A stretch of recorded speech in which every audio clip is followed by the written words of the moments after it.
I stand before you not as an individual, not as Ibrahim, but as the embodiment of the collective voices yearning for peace, justice, and a future filled with promise for children affected by armed conflict. Today, I speak not only on behalf of children of Borno State or Nigeria, but for every child whose laughter has been stifled by the horrors of war. History has taught us that we children are keen in our pursuit of knowledge and are filled with potential, not only for ourselves, families, communities, but for our country and the world at large. Our situation today has robbed us of this beautiful history, and when a child is robbed of his history, he settles for any future. We all here are living witnesses of how the world, of how Africa today is ravaged by conflict. In the time of conflict and war, our innocent souls bear the brunt of these calamities because of our vulnerability. I can beat my chest and say with vivid clarity, believe me, no one, absolutely no one, can justify the killing of a single child. Can you justify the killing of a single child during conflict? If there's a word that could describe how more than innocent we are, then we will have said it 1,000,000 times.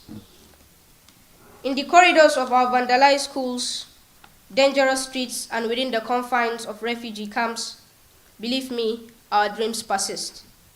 Our longing for education, safety, and the chance to flourish knows no boundaries, transcending the barriers imposed by conflict and war. Malcolm X said, and I quote, "Education is the passport to the future, for tomorrow belongs to those who prepare for it today."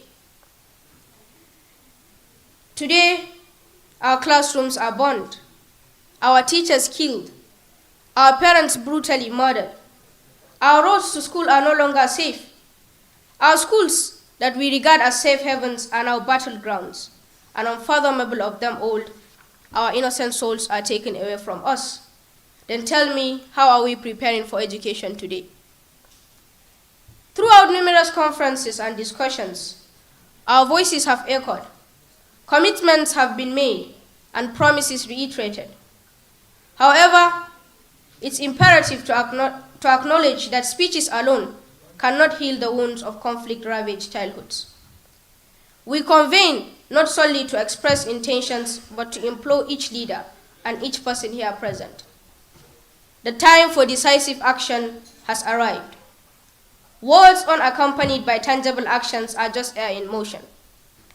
Accountability must be the cornerstone for our collective effort.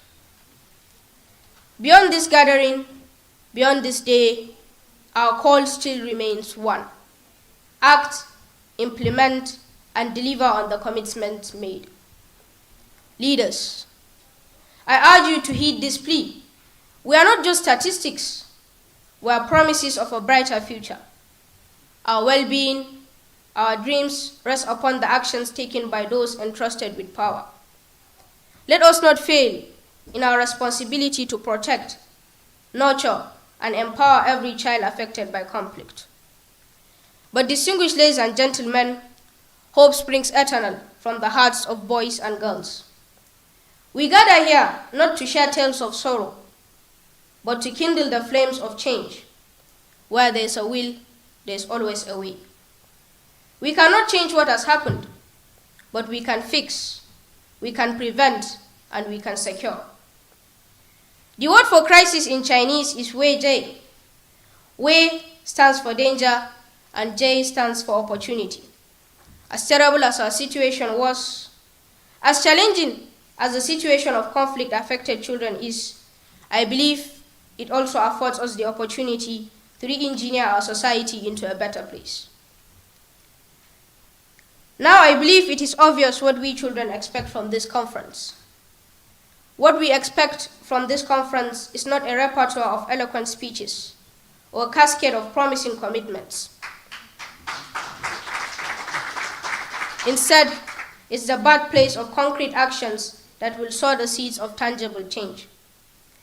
This is not merely a meeting of dignitaries. It's a solemn opportunity to pave a different path, one where actions speak louder than words. We stand here united in our fervent plea. Let this conference be the prelude, a turning point where impactful actions take center stage. It's time for resolutions to transition into results. We cannot afford the luxury of time.